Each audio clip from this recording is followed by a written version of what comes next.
Baik, selamat malam semuanya, selamat malam teman-teman yang ada di rumah ABG, kemudian selamat malam juga teman-teman yang menonton secara daring di Akta Surya dan juga di @rumah ABG. Pada malam hari ini kita akan diskusi santai dengan tema kekerasan dalam berpendapat.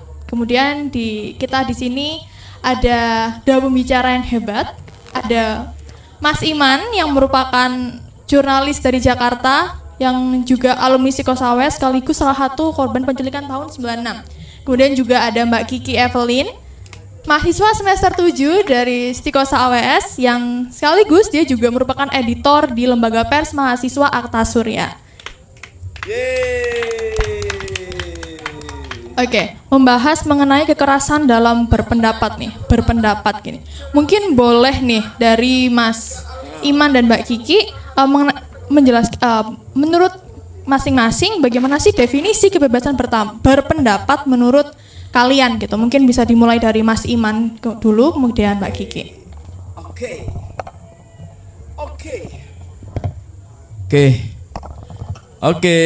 Siapa lagi? Aku dulu nih. Oke. Yang tua dulu ya. Gak enak kan kalimatmu, gak enak. Oke. Ya, kawan-kawan, soal kebebasan berpendapat ya. Tapi saya itu sebenarnya bingung dengan judul diskusinya. Kekerasan dalam kebebasan berpendapat. Ini kayak kekerasan dalam rumah tangga. Artinya yang keras ini sebenarnya apakah ada kekerasan dalam kebebasan berpendapat atau seperti apa? Nah, gitu kan? Tahu nggak maksudnya? Kekerasan dalam rumah tangga artinya adalah kekerasan yang ada di dalam rumah tangga. Kalau kekerasan dalam kebebasan berpendapat artinya kekerasan dalam kebebasan berpendapat. Tapi menurut saya ini agak membingungkan ya. Tapi mungkin maksudnya adalah kekerasan yang melawan kebebasan berpendapat. Jadi dalam kita menikmati kebebasan berpendapat ini ada pihak lain yang melakukan kekerasan sehingga kita tidak bisa sepenuhnya untuk menjalankan hak kita dalam berserikat dan berpendapat ya, menyampaikan sesuai dengan konstitusi gitu. Jadi kalau kawan-kawan tahu ya, kita ngomong soal kebebasan berpendapat ini pastinya kita tidak bisa lepas dari konstitusi kita, undang-undang. Undang-undang itu pasal 28, kalau nggak salah 28E itu jelas mengatur bahwa hak berkumpul dan berserikat, jadi ngumpul, kayak kita ngumpul kayak gini nih dilindungi oleh konstitusi. Berserikat, kita membuat organisasi, kita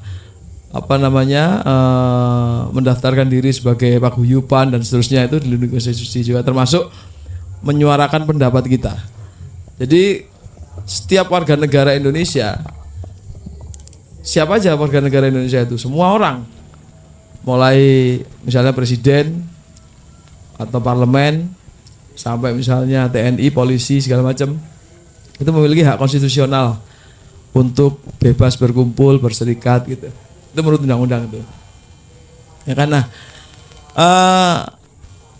selain undang-undang dasar, selain konstitusi, kita juga punya regulasi-regulasi lain yang sebenarnya juga melindungi kebebasan kita untuk berpendapat gitu. Salah satunya kan yang kita searching, kawan kan bisa searching lah di Google itu tentang pasal yang melindungi kebebasan berpendapat itu, misalnya sipol ya, hak sipil dan politik gitu. Itu juga kita dilindungi kebebasan berpendapat kita. Sebenarnya apa sih yang diatur gitu dalam kebebasan berpendapat kita itu? Itu semua orang itu berhak ngomong, berhak beraktivitas gitu tanpa ada campur tangan dari pihak lain gitu. Jadi misalnya kita ngumpul di sini terus kemudian ada pihak lain yang mencoba membubarkan gitu, nggak boleh. Itu siapa aja nggak boleh gitu membubarkan. Termasuk di dalamnya, ini hubungannya dengan jurnalistik ya. Kebebasan berpendapat yang dimaksud itu termasuk ketika kita ingin mencari informasi. Jadi orang berpendapat itu kan tidak langsung ujuk-ujuk kan, tapi kita harus tahu apa yang kita omongkan dan segala macam. Nah, bahan bakunya itu kan berasal dari proses pencarian. Bisa dari buku, dari internet, dan lain sebagainya. Nah, itu kita juga harus bebas. Nggak boleh ada upaya untuk mengekang itu semua. Nah, itu dasar hukumnya. Termasuk kita kumpul-kumpul, misalnya kumpul secara damai. Kayak gini nih kan. Damai, nggak ada yang bawa pedang gitu kan. Nah, itu harus boleh gitu. Berpendapat tuh apa yang sebenarnya membatasi ketika orang berkumpul dan berpendapat berserikat itu. Yang membatasi itu adalah hak orang lain. Ya, kita sekarang ngobrol di sini samping dangdutan, ya nggak apa-apa. Kita nggak boleh merasa, loh ini kok nggak boleh. Ada masjid di sana, ya nggak apa-apa. Asalkan tidak saling melanggar gitu. Nah, seperti itu. Yang menghalangi juga, yang bukan menghalangi, yang membatasi itu misalnya hak orang lain. Kayak misalnya kita nggak boleh membuat orang itu menjadi malu gitu. Nama baiknya tercemar. Kita nggak boleh. Makanya yang kita utarakan itu sesuatu yang sifatnya sama-sama menghormati gitu. Aku menghormati kawan-kawan menghormati aku, kita menghormati misalnya pejabat negara menghormati kita dan seterusnya. Yang membatasi lagi itu soal ini, keamanan nasional. Misalnya kita kumpul-kumpul untuk membobol websitenya KPU gitu, nggak boleh. Itu kan keamanan kan gitu. Terus ketertiban dan seterusnya. Nah, hal gitu-gitu. Jadi kalau orang nalarnya benar mungkin nggak akan terjadi hal kayak gitu. Diskusi yang positif segala macam. Tapi kondisi objektifnya, fakta di lapangan itu masih ada pihak-pihak yang nggak tahu kenapa itu merasa bahwa kebebasan berpendapat itu bisa memunculkan persoalan. Misalnya gitu kan. Misalnya ketika orang menyatakan pendapatnya, misalnya ada yang tersinggung kemudian melaporkan kita ke polisi dan seterusnya itu. Kenapa kok masih ada langkah itu? Karena di dalam regulasi kita itu ternyata ada aturan-aturan yang secara tidak langsung mengancam kebebasan berpendapat. Itu kalau kawan-kawan searching ya, baik online maupun offline, silakan searching, itu banyak sekali. YLBHI sudah mengeluarkan, LBH Jakarta sudah mengeluarkan, Komnas HAM bahkan menyatakan secara terbuka bahwa ada hal-hal atau regulasi-regulasi yang itu justru mengancam kebebasan berpendapat. Misalnya yang sekarang lagi rame itu adalah Undang-Undang ITE, ya kan, banyak sekali kan. Nanti kawan-kawan juga bisa mencari tahu apa yang berbahaya dari Undang-Undang ITE itu. Ada pasal yang seharusnya bisa dihilangkan tapi tetap ada di sana, pasal 27 itu. Nah, soal pasal 27 detailnya bisa di searching, tapi intinya pada pencemaran nama baik. Jadi orang itu mudah banget merasa namanya tercemarkan, padahal menurut saya siapa lu gitu kan. Merasa tercemarkan kan GR banget gitu kan. Nah, itu misalnya. Terus ada lagi misalnya KUHP. KUHP juga ada pasal-pasal yang justru di sana itu punya potensi untuk membuat orang itu dilaporkan ke polisi gitu, namanya itu dikriminalisasi. Jadi kita diberlakukan pelaksanaan konstitusi kita itu dinilai sebagai pelanggaran undang-undang, itu namanya dikriminalisasi. Itu di pasal Undang-Undang nomor 1 tahun 46. Itu juga ada di ITE yang tadi sudah dijelaskan. Jadi ada banyak ya, kawan-kawan bisa menggoogling lah. Pertanyaannya kemudian, kenapa sih masih ada pihak-pihak yang merasa bahwa kebebasan berpendapat ini perlu dibatasi. Menurut saya karena orang salah mempersepsi ketika orang bisa berpendapat, ketika orang memiliki kebebasan berpendapat, maka dia akan bisa merugikan pihak lain. Jadi sudah banyak kasus yang menjadi fakta bahwa orang itu merasa dirugikan ketika orang lain berpendapat. Padahal kalau secara fair sebenarnya kan pendapat dibalas pendapat, argumentasi dibalas argumentasi, buku dibalas buku. Nah, kan gitu, itu kan lebih fair ya. Aku mengkritik Mbak Kiki misalnya. Kalau Mbak Kiki merasa nggak benar, tinggal dijawab aja, nggak, itu nggak benar mas gitu. Yang benar tuh seperti ini. Juga sebaliknya Mbak Kiki mengkritik saya itu.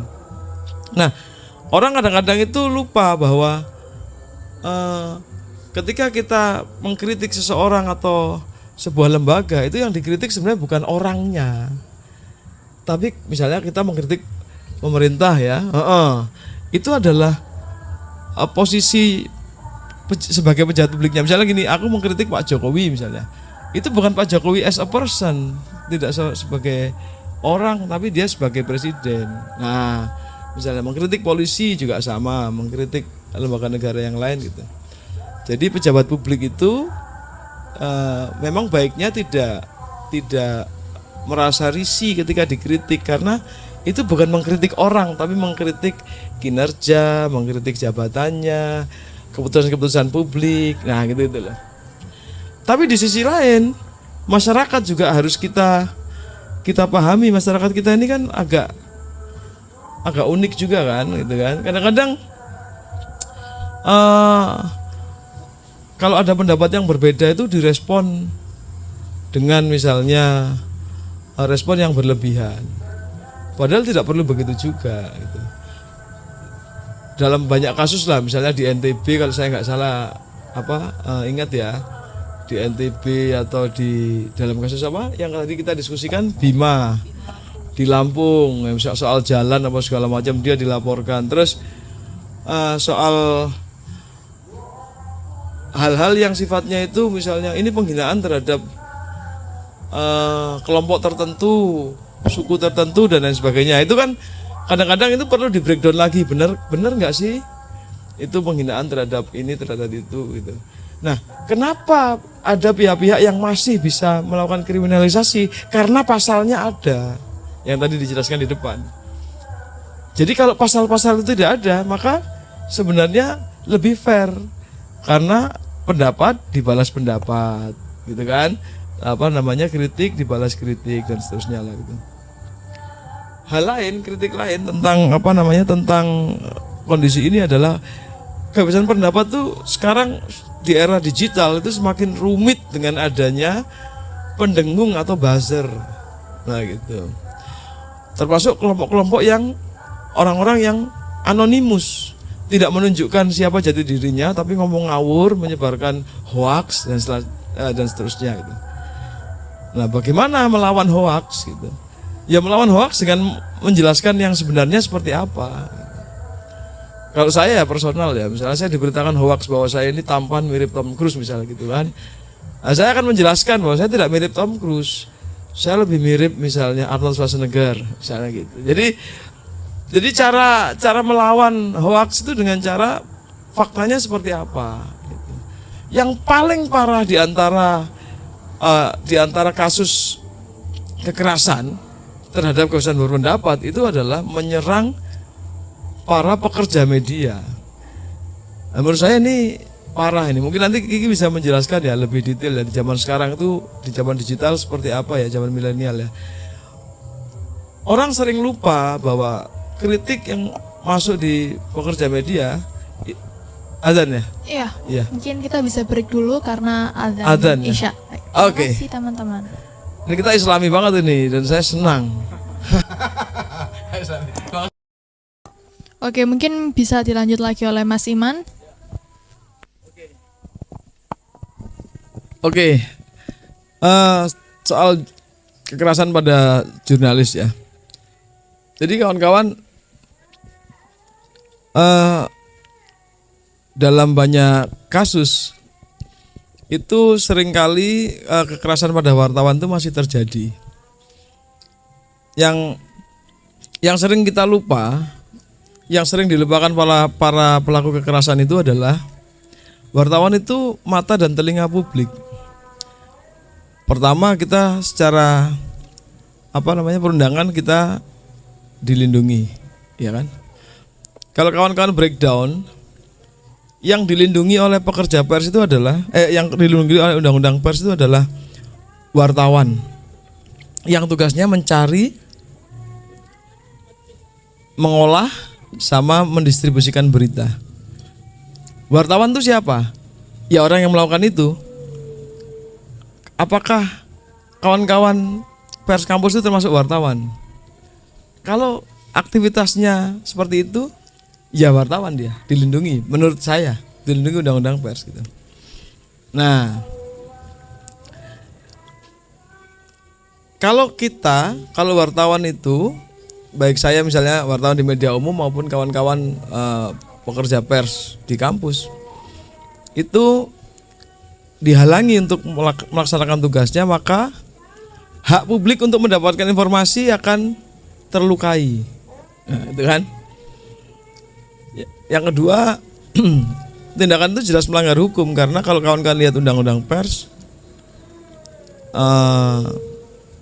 tidak boleh ada penghalangan, baik proses pencariannya maupun proses distribusinya, apalagi sampai dibredel seperti tahun-tahun lalu gitu, tahun-tahun lampau gitu. Nggak boleh gitu. Tapi sampai sekarang masih terus terjadi. Kadang-kadang dalam banyak kasus, yang kemarin di mana ya, wartawannya dipukul, misalnya kameranya diambil atau diancam ini dan itu. Nah, itu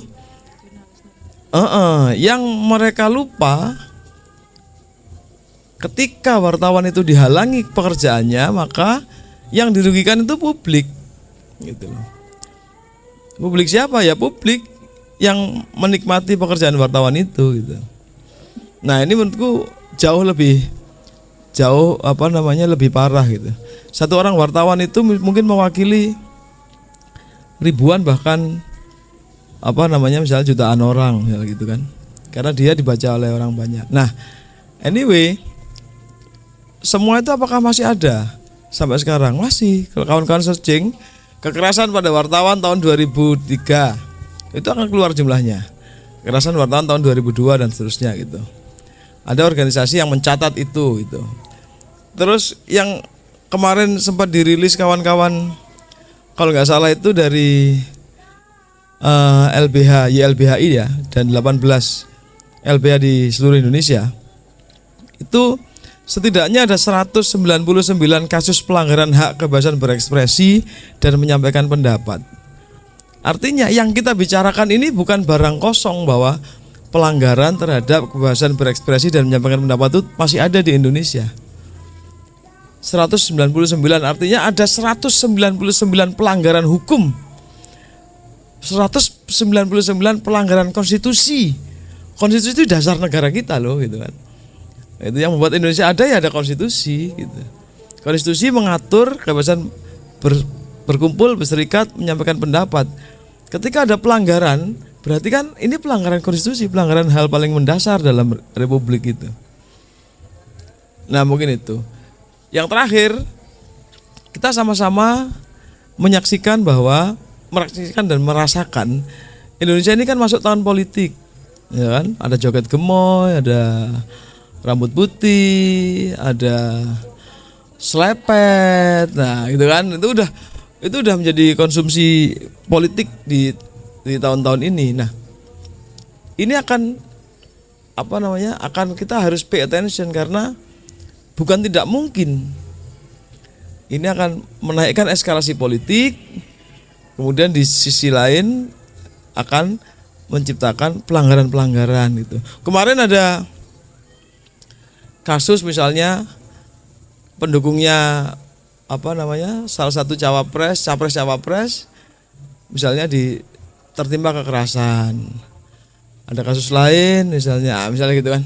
Itu kan banyak kasus. Nah, kita sama-sama ingat bahwa mereka mendukung pasangan 1, 2, 3 itu adalah ekspresi mereka. Harus bebas orang melakukan memberikan dukungannya gitu. Termasuk kalau saya tidak mendukung, silakan bebas mendukung, ya silakan bebas tidak mendukung kan gitu. Pemilu itu kan hak. Kalau kawan-kawan merasa ingin menggunakan haknya silakan. Tidak harus kita arahkan milih 1, 2, 3. Tapi kalau misalnya kawan-kawan tidak menggunakan haknya ya silakan juga gitu. Semua ekspresinya. Jangan kemudian yang menggunakan haknya dinilai bagus, yang tidak menggunakan haknya dinilai tidak bertanggung jawab. Kan itu kan ekspresiku. Kenapa harus dilarang? Atau kalau memilih kandidat ini dinilai nasionalis, kandidat yang lain dinilai tidak nasionalis, ya nggak bisa begitu. Itu kan bagian dari ekspresi masing-masing gitu. Mungkin itu yang bisa saya share ke teman-teman. Semoga manfaat. Ayo lanjut lagi langsung ya. Ya benar. Mungkin lanjut sebelum itu, mungkin bagi teman-teman yang ada di yang ikut menyaksikan di live baik itu Akta Surya maupun di rumah ABG bisa menulis pertanyaan jika ingin ditanyakan melalui kolom komentar yang tersedia. Iya, di akun Kupu Tarung juga. Monggo silahkan yang jika ada pertanyaan silahkan ditulis, nanti akan kami bacakan.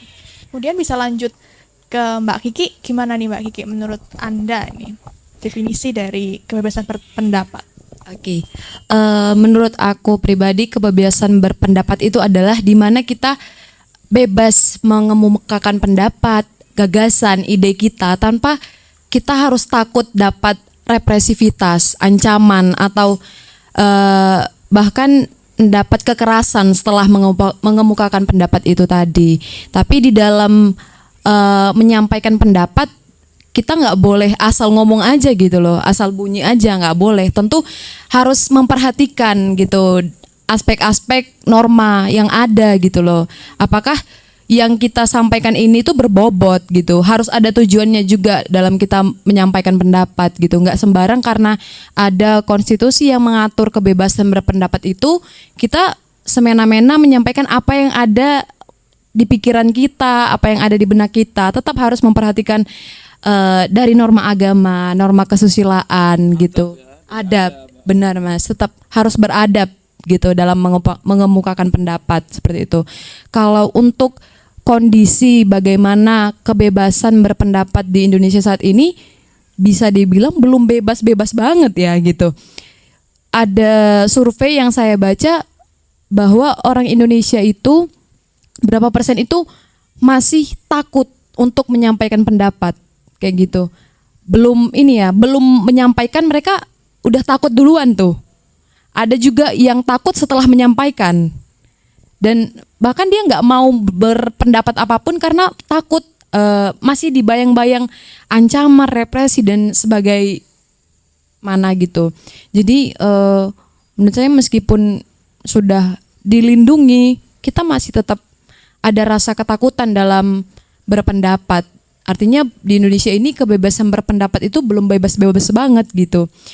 Bahkan kalau dalam lingkup kampus ya mahasiswa,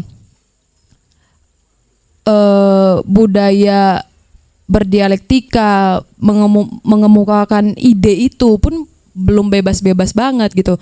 Kadang kita mungkin kalau di dalam ruang kelas ada perbedaan pendapat sama dosen, mungkin kita masih takut. Aduh, aku takut nyampain. Aku ngerasa mungkin karena dosennya lebih tua jadi aku nggak berani ini gitu loh. Ya karena kita ngerasa dosen ini mungkin punya kuasa, lebih berkuasa di atas kita. Dan lagi-lagi memang orang-orang yang berkuasa itu memang kerap kali memberikan represi, ancaman kepada orang-orang yang sudah berani berpendapat itu tadi kayak gitu. Contohnya kalau di lingkungan kampus ada gak usah lembaga pers mahasiswa ya yang dianggap memang jalur kiri atau apa gitu, kayak mungkin kayak BEM atau apa, menyuarakan, mengkritik tentang kampus atau pemerintahan aja pun masih banyak kasus-kasus yang ini ya, yang dia diculik, dia mendapat kekerasan dari yang katanya apa namanya? Bukan. Tenang. Tunggu. Apa? Sebutan untuk aduh, itu kan ini gitu loh. Gak semua kayak gitu. Itu kan ini. Oknum bener. Iya, bener oknum maksudnya yang katanya oknum itu kayak gitu kan. Jadi meskipun sudah menerapkan adab-adab itu tadi sebelum berpendapat, tetap aja tuh masih ada orang-orang yang merasa berkuasa, yang merasa dia terganggu, tetap menggunakan kekuasaannya untuk tujuan dia gitu. Jadi memang sebenarnya belum bebas-bebas banget kayak gitu. Untuk kebebasan pendapatnya, kayak untuk kekerasan dalam kebebasan berpendapat itu juga udah banyak lah ya yang kita tahu kasus-kasusnya. Kayak untuk tadi LPM tadi itu kayak LPM Lintas yang dalam proses kerja jurnalistiknya gitu mengungkap tentang kasus pelecehan seksual di kampus YAIN Ambon. Padahal kita apa salahnya gitu ya, kalau mereka nggak ungkap itu kita nggak tahu loh ternyata banyak kasus pelecehan, kekerasan seksual di kampus itu gitu loh. Kita butuh itu, publik butuh informasi itu gitu loh. Tapi ya itu tadi, kerja jurnalis itu memang masih banyak dihalang-halangi oleh orang-orang yang merasa terganggu itu tadi. Kayak gitu Mbak Feby. Oke, baik, terima kasih Mbak Kiki. Nah, tadi kan Mbak Kiki udah menjelaskan nih perihal bagaimana kebebasan berpendapat terutama bagi mahasiswa. Nah, kalau bagi secara general ini gimana nih menurut Mas Iman ini, bagaimana sih praktik kebebasan berpendapat gitu di Indonesia sendiri itu? Bagaimana? Ya memang yang apa namanya? Yang kita pahami kan setiap orang itu boleh ngomong tentang apa saja ya. Cuman yang membuat apa namanya? Kebebasan itu dibatasi ya karena memang ada regulasi. Jadi regulasi yang membuat orang harus kemudian berhati-hati. Saya khawatirnya regulasi itu justru muncul dan kemudian orang menjadi takut gitu, khawatir karena kadang-kadang hukumnya itu multi interpretasi. Misalnya apa yang tadi saya jelaskan soal ITE atau dalam kasusnya misalnya yang rame mungkin besok akan divonis kalau nggak salah itu Mas Haris Ashar sama Mbak Fatia ya yang sekarang sedang diadili dan besok akan divonis. Nah, dalam kasusnya Haris Fatia ini kan dia menjelaskan hasil riset, nah kan gitu kan. Jadi dia bikin podcast menjelaskan hasil riset dan apa namanya Pak Luhut merasa itu tidak benar, akhirnya menggugat gitu kan. Nah, dalam persidangan kan terungkap bahwa yang dijelaskan Mas Haris sama Mbak Fatia ini adalah hasil riset. Nah, kalau hasil riset itu kita jadikan bahan podcast kemudian apa namanya ada pihak yang marah gitu, kan ya lucu menurut saya ya. Karena itu hasil riset. Harusnya dia menjelaskan atau memberikan bantahan kepada publik bahwa risetnya ini nggak benar gitu. Bukan membawa orang yang melakukan riset ini, melakukan penjelasan atas riset ini ke pengadilan. Nah, itu yang Haris dan Fatia. Juga dalam kasus Bima yang tadi sempat kita diskusikan di Lampung. Saya kebetulan udah wawancara Bima untuk kasusnya. Ya Bima terbuka aja ngomong bahwa ini saya memang terbuka apa namanya istilahnya itu coba secara apa namanya tanpa tedeng aling-aling ngomong jalan di tempat saya berlubang ya, cuma sekedar itu. Dengan caranya dan gayanya dan seterusnya itu kan cara. Makanya apa namanya orang kadang-kadang itu kan tidak bisa membedakan konten atau teknis yang tidak disetujui. Konten misalnya Bima menjelaskan tentang jalan rusak. Kontennya benar nggak? Ada nggak jalan rusak di sana? Dan ternyata kan ada. Kemudian pemerintah Lampung kalau nggak salah itu melakukan perbaikan, tapi tidak semua. Kalau ini dibalik, bayangkan kalau Bima nggak teriak-teriak, diperbaiki nggak jalan itu, nah, misalnya gitu kan. Nah, perlunya kebebasan berpendapat tuh di situ, kebebasan mengungkapkan opininya itu di situ. Gitu. Soal Bima cara menjelaskannya agak gimana, itu kan teknis. Esensinya itu yang kita persoalkan kontennya atau teknisnya. Nah itu loh, itu kan harus dipahami kan. Misalnya, tuh demonstran teriak-teriak, nggak sopan loh. Itu teknis. Kontennya benar apa enggak gitu. Lagian yang namanya demonstrasi ya memang harus teriak-teriak. Masa demonstrasi bisik-bisik kan nggak kedengaran. Teriak aja nggak kedengaran itu. Ya itu. Terus bagaimana misalnya kasus di Papua misalnya gitu. Di Papua ini masih ada kasus kekerasan atau pelanggaran hak asasi manusia yang belum diselesaikan. Kok selalu diomongkan? Loh memang belum selesai. Gimana nggak diomongkan itu? Kalau kawan-kawan searching tentang aksi Kamisan di depan Istana Merdeka itu, Kamis kemarin itu sudah Kamis ke-800 mereka melakukan aksi Kamisan. Kenapa kok mereka melakukan aksi Kamisan? Kenapa mereka kok demonstrasi? Karena ada kasus yang tidak selesai. Bayangkan kalau mereka tidak demonstrasi, apa yang terjadi? Kasus itu akan dilupakan karena orang melakukan pelanggaran dianggap normal aja gitu. Wong sudah diprotes saja masih dilakukan. Bahkan ada yang menduduki jabatan publik kan gitu kan.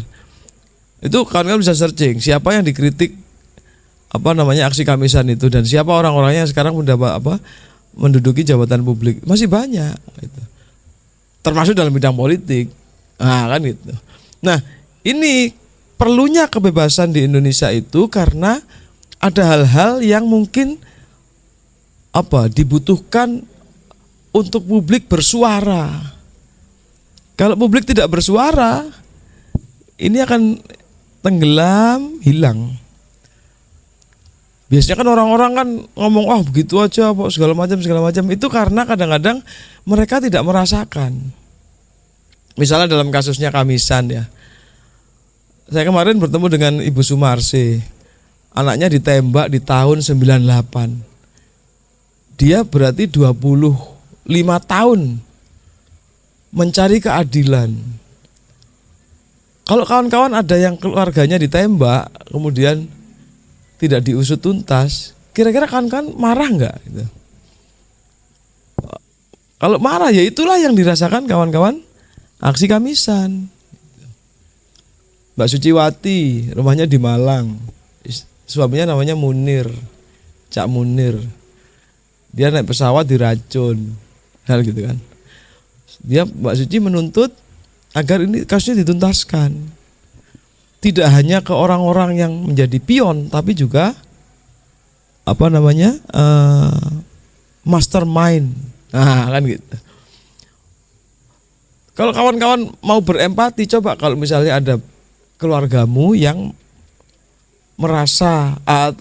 merasakan itu semua, kalian pasti marah. Itulah butuhnya kebebasan berpendapat dan berekspresi karena saluran-saluran itu harus dibuka. Nah, itu sih kalau aku masih. Ya aku boleh menambahkan juga yang terkait ini ya kasus Bima Lampung itu tadi. Kalau boleh sedikit cerita, memang saya sendiri merasakan jalanan Lampung itu seperti apa ya. 2 tahun saya itu berturut-turut pulang ke Medan itu kan bawa mobil jalan darat. Jadi itu dari Surabaya ke Medan itu kan lewat Lampung gitu. Memang benar gitu, jalanan Lampung itu sangat berlubang-lubang parah banget 2 tahun berturut-turut seperti itu. Jadi kalau si Bima tadi itu tidak menyuarakan, sampai kapanpun mungkin Lampung itu akan seperti itu gitu loh. Jadi sekarang itu kita udah dikasih media baru gitu lah, dari yaitu internet tadi itu, media sosial tadi itu. Dan positifnya media sosial ini penyebarannya cepat seperti itu, dan mungkin sudah ada orang yang mengajukan untuk perbaikan jalan terkait jalan di Lampung itu udah melewati tahap-tahap yang seharusnya, dan mungkin belum ada penanganan gitu lah. Nah, syukurnya mungkin si Bima ini bisa membantu percepatan itu tadi gitu.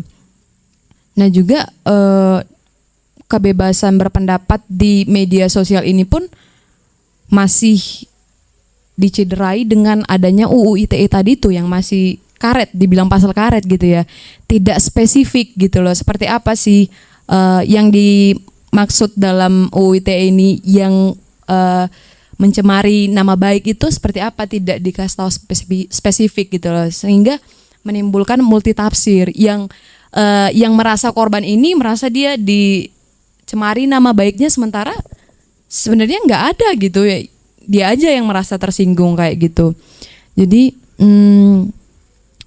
kenapa juga kebebasan berpendapat ini sangat penting, karena itu bagian dari hak kita gitu loh. Sedangkan itu udah dilindungin, masih banyak pelanggaran-pelanggaran HAM di situ kayak gitu. Jadi sangat-sangat penting lah kayak gitu. Jangan kita juga harus kayak yang dibilang Mas Iman tadi tuh, jangan sampai itu pelanggaran-pelanggaran itu dinormalisasi. Jangan sampai kita nggak mau bersuara karena ada halangan, tantangan, rintangan kayak gitu loh. Kalau kita diam aja, ya apa yang mau apa nggak bakal bisa gitu loh. Apa yang kita ingin nggak bakal bisa, tetap harus diperjuangkan kayak gitu. Jadi supaya hal-hal pelanggaran kebebasan berpendapat itu tidak dinormalisasi, ya tetap harus kita lawan kayak gitu. Oke, baik. Tadi kan juga Mbak Kiki menyinggung bahwa sebenarnya Indonesia ini ada kebebasan berpendapat gitu, tapi beberapa ada orang-orang itu takut untuk berpendapat karena takut dia dituntut, makanya dia cenderung diam dan lain-lain. Kemudian juga ia takut digugat. Kemudian juga beberapa kasus seperti kayak Bima gitu, dia mengeluarkan pendapatnya tapi akhirnya dia juga digugat gitu sama pemerintah setempat. Nah, itu juga menunjukkan bahwa sebenarnya kebebasan berpendapat ini memang harus dan penting untuk dilindungi gitu. Nah, menurut Mbak Kiki dan Mas Iman sendiri gitu, kenapa sih kebebasan pendapat ini sangat penting untuk dilindungi seperti itu? Kenapa itu tadi penting dilindungi ya? Karena pada dasarnya kita kan butuh bukan butuh ya, memang sudah hak kita lah untuk bebas berpendapat, apalagi kita tinggal di negara yang demokratis gitu.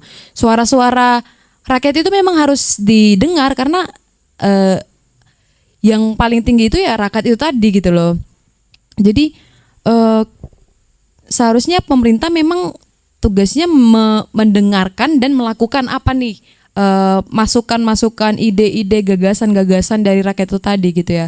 Jadi kita apa yang kita alami itu kan pemerintah nggak langsung tahu tuh. Jadi kalau kita diam aja, kita nggak menyuarakan, misalnya kita ada butuh infrastruktur di sini, kalau kita nggak menyuarakan, mereka mungkin nggak tahu atau bakal lambat untuk menyadari itu gitu loh. Jadi kita mungkin punya ide atau gagasan yang lebih baik untuk kemajuan negara kita ini, kita harus suarakan itu kayak gitu loh. Tidak hanya masukan, tapi kita juga berhak mengkritik gitu loh. Yang kita kritik itu bukan as a person gitu loh, kinerja mereka gitu loh. Jadi kayak kita berhak lah mengkritik apa kebijakan, peraturan, karena itu kan kita yang menjalani gitu loh. Jadi kita yang lebih relate, kita yang lebih tahu sebaiknya seperti apa kayak gitu. Jadi jangan yang membuat keputusan itu bukan hanya di atas, tapi kita juga yang akan menjalani itu, kita juga harus kasih ini gitu loh, bagaimana sebaiknya. Jadi kebebasan berpendapat itu sangat penting, dan kenapa harus dilindungi? Karena itu hak kita gitu, itu HAM gitu loh. Jadi dilindungi dalam konstitusi gitu. Kenapa lebih penting lagi? Karena ya memang dalam praktiknya masih banyak yang tidak mau mendengarkan masukan, kritik, saran, suara-suara rakyat itu tadi gitu loh. Jadi sedangkan kita sudah ada dilindungi nih, masih banyak pelanggaran-pelanggaran kebebasan berpendapat di Indonesia ini. Konon tidak ada hukum yang melindungi gitu. Kita tidak tahu bagaimana. Jadi kenapa penting? Ya karena itu tadi, karena itu menyangkut HAM, begitu Mbak. Ya, yang sering kita lupa itu adalah kita kembali lagi ya, menarik ke belakang ya. Indonesia ini kan negara demokrasi, ya, negara hukum, dan kita percaya pada demokrasi. Demokrasi apa? Demokrasi Pancasila kan gitu. Definisinya mungkin bisa tanya Mas Yurkoni, demokrasi Pancasila itu seperti apa. Tapi prinsipnya demokrasi itu ada dua, berasal dari dua kata, demos dan kratos gitu. Masyarakat dan pemerintahan, artinya masyarakat memiliki kuasa terhadap pemerintahan gitu. Apa yang diinginkan masyarakat itulah yang menjadi hal-hal yang dijalankan oleh pemerintahan gitu. Kalau masyarakatnya tidak memiliki kebebasan untuk ngomong, untuk menyuarakan pendapat, untuk berekspresi, apa jadinya gitu kan? Jadi nanti kita akan muncul hanya kelompok yang memiliki hal-hal teknis saja yang mampu untuk membicarakan, mampu untuk menyuarakan dan seterusnya. Maka sangat penting kebebasan itu, kebebasan berserikat, berkumpul dan menyatakan pendapat itu dilindungi, tidak ada upaya mengkriminalisasi, tidak ada upaya untuk membuat undang-undang yang justru mengekang, mengancam, nah gitu-gitulah. Jadi kalau misalnya sampai sekarang kan masih ada undang-undang itu, iya, yang harus dilakukan adalah kita terus mengkritik undang-undang ini berpotensi mengancam, undang-undang ini berpotensi mengekang dan seterusnya gitu. Nah, di ujungnya ketika misalnya gini, saya juga bingung ketika ada upaya untuk misalnya mengekang kebebasan berpendapat, karena di zaman ini apa sih yang bisa disembunyikan gitu?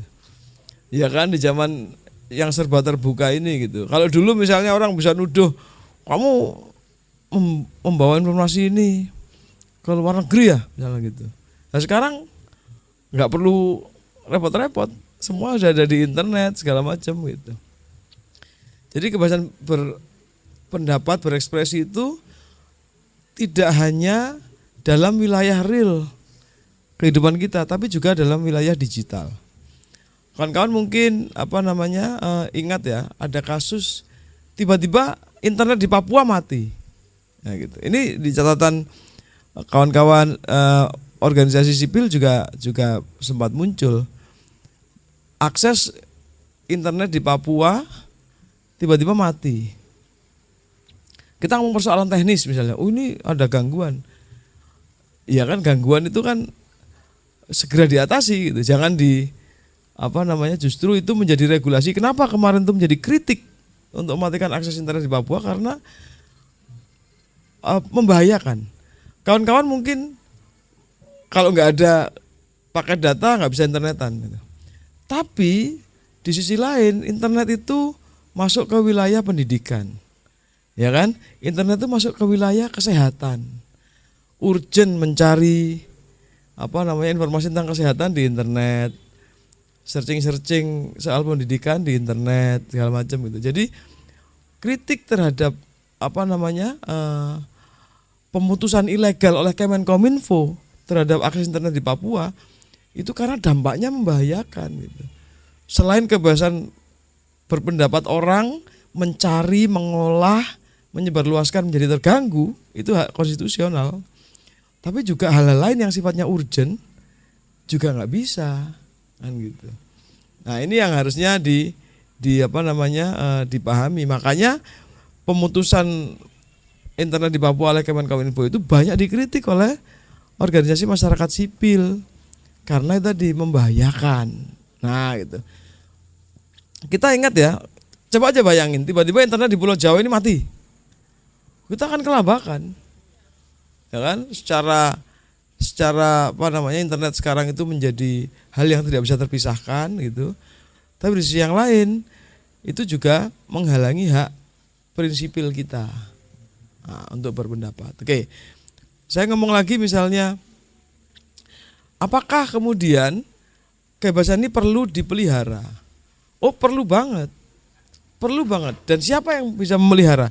Semua dari kita harus memiliki kesadaran untuk bebas berkumpul, berserikat, dan menyampaikan pendapat. Siapa? Semua. Jadi jangan pernah ada upaya oleh siapapun, ini termasuk juga warning untuk kandidat capres cawapres ya, kandidat presiden di Indonesia, presiden dan wakilnya. Kalau misalnya ada upaya itu, kalau sekarang ditanyain mungkin enggak gitu, enggak ada, semua baik-baik. Tapi coba kita berpikir ulang gitu, apakah ada potensi dari orang-orang yang kira-kira itu bisa mengurangi kebebasan berserikat dan berpendapat misalnya gitu.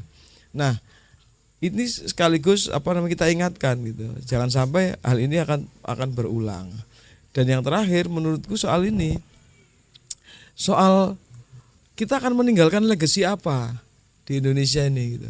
Kita pasti nggak akan hidup selamanya kan. Nah, kalau misalnya di masa sekarang ini kita tidak ikut menjaga kebebasan berpendapat di Indonesia, maka bayangkan nanti di kemudian hari ini akan menjadi negara seperti apa. Orangnya nggak boleh berpendapat, kalau berpendapat sedikit dilaporkan polisi, kalau misalnya ada yang macam-macam internetnya diblokir, kemudian disadap HP-nya, kalau ada yang macam-macam tetap di media sosial dilakukan doxing, dicari siapa keluargamu di media sosial, terus kemudian dosa-dosa yang hoax itu misalnya itu disebarluaskan, belum tentu benar apa enggak, kita difitnah kanan kiri. Nah, ini kan mencemari kehidupan kita gitu, berbangsa dan bernegara. Makanya hal-hal semacam ini harus dilawan bareng-bareng, nggak bisa kita ini cuman urusan para aktivis, nggak bisa. Ini urusan kita semua, karena yang kena itu bisa kita semua gitu. Sekarang kalau mengacu undang-undang ITE, KUHP, kita bisa dilaporkan. Wartawan bisa tidak bebas bekerja gara-gara diancam ini dan itu. Ditarik lebih besar misalnya. Kalau kawan-kawan coba searching laporan kawan-kawan di LBHI tentang pelanggaran-pelanggaran yang dilakukan dan catatan hukumnya, itu banyak sekali. Masyarakat adat, terus kemudian aktivis lingkungan, dan seterusnya. Ini kan bagian dari upaya untuk membatasi kebebasan orang untuk berekspresi, mengkritik orang, segala macam. Nah, faktanya masih ada upaya-upaya itu gitu. Mungkin itu.